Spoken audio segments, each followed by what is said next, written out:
Hey, what's up guys? Welcome to phase 2 of the summer off-season programming.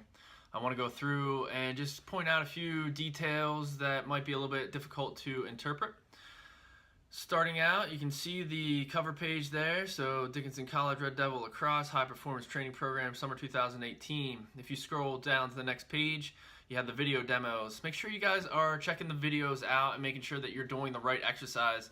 A lot of these names can be a little confusing, so just watch the video, check it out, make sure you're doing the right exercise with the right form and the right technique.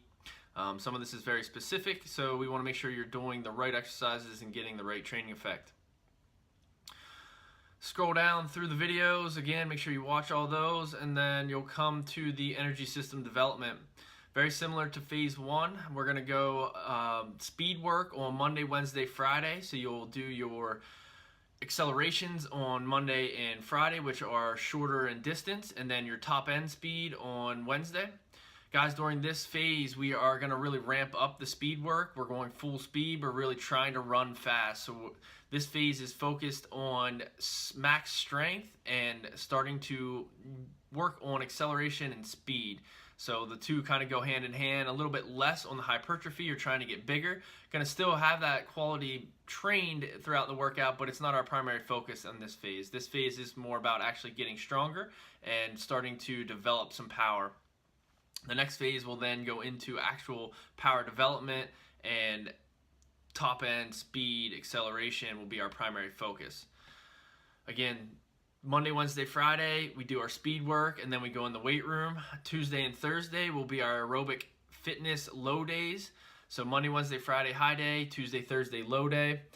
The setup for Tuesday and Thursday is the same as it was last phase. We're going to do some aerobic plyometrics and tempos. The volume of this stuff is going up. So the aerobic plyometrics, we're starting with 9 minutes, going 10, 11, and 12 throughout this phase. I want you to start doing some single leg work with the plyometrics. So primarily we're only doing double leg, so 2 feet over the hurdles. Now we're going to go single leg. Check out the videos for those to get a appreciation for what that should look like. We're trying to be springy. We're trying to develop some tendon qualities to be springy. So again, check out the videos and familiarize yourself with that. Pass about 8 to 10 hurdles. Take about a 10 to 15 second rest. Go back through it. Again, on the tempos, make sure you're giving about 60 to 70% effort. This is not a max effort exercise. If you go 100% speed on every one of these tempos, you're going to be shot. The volume is really starting to get high. So we really need to make sure that it's a low intensity, 60 to 70% effort.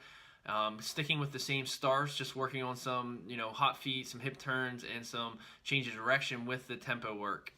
Again, that is our aerobic day, low day, not supposed to be max intensity.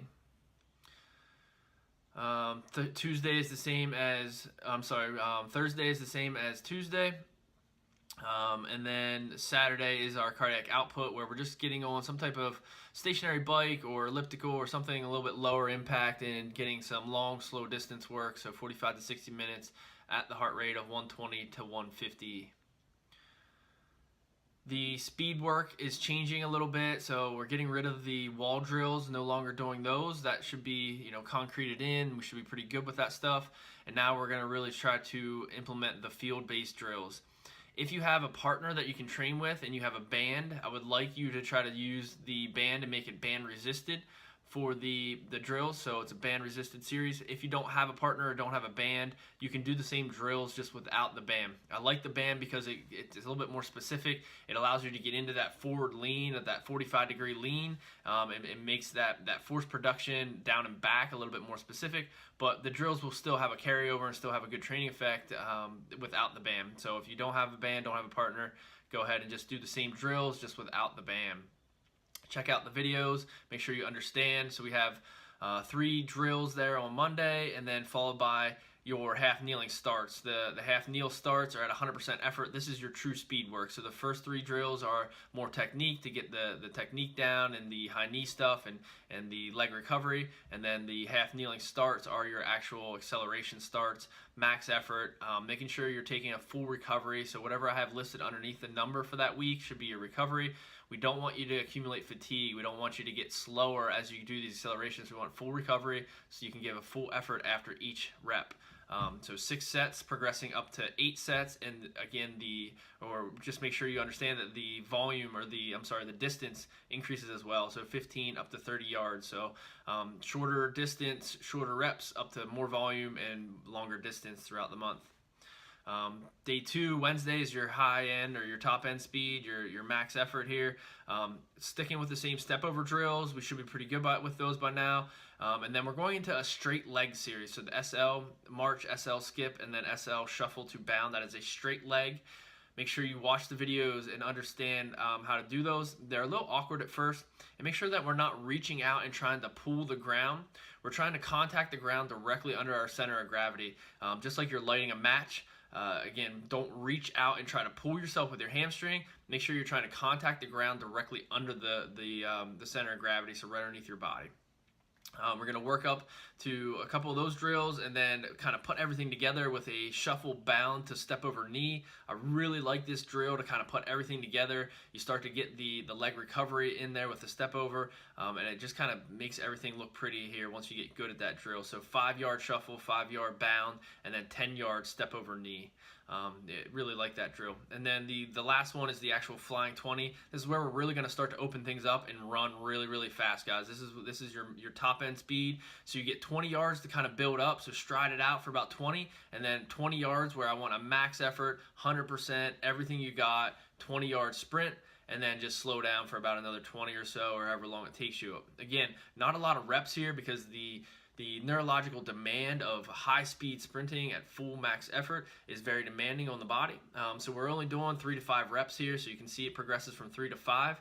And make sure you're taking a full recovery, so 2 to 5 minutes in between each rep. So we're not doing a lot of reps, but we want quality, high-intensity, high-effort speed on these reps. So the flying 20s, really open it up and run as fast as you possibly can to get that training effect. Again, the volume is low, so the effort, the intensity has to be high.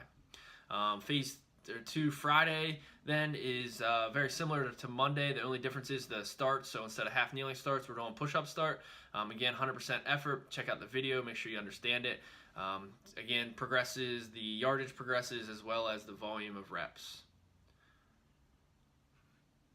In the weight room, make sure we're doing our plyometrics and our med ball. This is where we're developing our power, guys. So don't skip this stuff. Make sure you're taking advantage of the plyometrics here. On the repeat vertical jump, check the video out, but we're trying to get a max height with minimal ground contact. So we don't want to see a lot of time on the ground. We're not going into deep knee flexion, deep ankle flexion. We want to see a kind of stiffness that can then absorb that force and re-accelerate it vertically. So it's very minimal ground contact, kind of stiff, but trying to maximize the height on each jump. And then there's a weight shift med ball shot put. Now we're starting to go from the med ball repeats where we were doing a lot of volume with a lower intensity, and we're going to start to actually throw the ball hard. So these are max effort med ball shot puts, really trying to develop some rotational power, making sure we're trying to use our legs to produce that power through a nice stable core, and then out the arms in the med ball. On our strength work, we have a tempo. So you'll see under tempo, it has a tempo listed as 5:00 or 0:50. The first 2 weeks, that 5:00 means it's a 5-second eccentric. So that means it should take you 5 seconds to lower down. So you start at the top of the squat, you go down into the deep squat to about 90 degrees, and it should take you about 5 seconds. So it's extremely slow, purposeful, under control movement, and then explode back up out of the bottom. We're only asking you to do 3 reps, so the weight should be relatively heavy, even though the eccentric increases the time under tension. So it'll be a moderate to heavy weight, 2 minutes rest in between. Ramp up the weight as much as you can here with good form. And then in the last 2 weeks, we're going to go to an isometric. So 0:50 means go down into the hole, pause 5 seconds, explode back up after your pause in the hole. So you're actively holding the isometric contraction at the 90 degree in the deep part of the squat. Again, 2-minute rest there, and just make sure you have the tempo on that. Same thing on the reverse lunge. We have tempos, so 3 seconds eccentric, and then that goes to 3 second isometric. The rest of that, there is a tempo on the glute ham raise as well, so make sure you see that. The rest is all just normal reps. So if I don't have a tempo listed, it's just normal repetitions up and down. So like a 1-1-1 or 1-0-1. Day 2, we got some plyometrics, and then we got the tempos listed here for bench press as well as the push-up. The rest are pretty normal reps. And then on Friday, no tempo on the deadlift, just normal deadlift, 5 reps. So it should start to get a little bit heavier here, guys. We're starting to work on that max strength. Again, make sure you have good form, but we're just starting to push the weight a little bit. And you'll notice there we go from 3 sets up to 4 sets there in week 4, and then deload. I didn't mention that earlier, but there are some deloads in the weight room on week 4. So if you make sure you understand that if we have a 4, maybe we're doing 4 reps or 4 sets in the 1 through 3, and then on week 4 we're going to deload and lighten the volume a little bit and go down to 3 sets. So that's listed on some of the exercises. So just be aware of that. Back to Friday, glute ham raise does have some tempo listed, as well as the neutral grip chin-ups has tempo.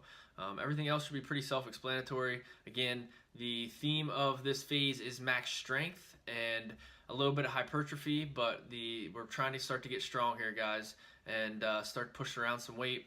Make sure you're still taking advantage of the sprints and the plyometrics as well, so we can still, dabble in some power development. And then next phase, we'll really start to focus on power and a little bit of conditioning. If y'all have any questions, please feel free to hit me up. My email is richmona, RICHMONA, @dickinson.edu. Cell is 554-5753. Hit me up if you need anything.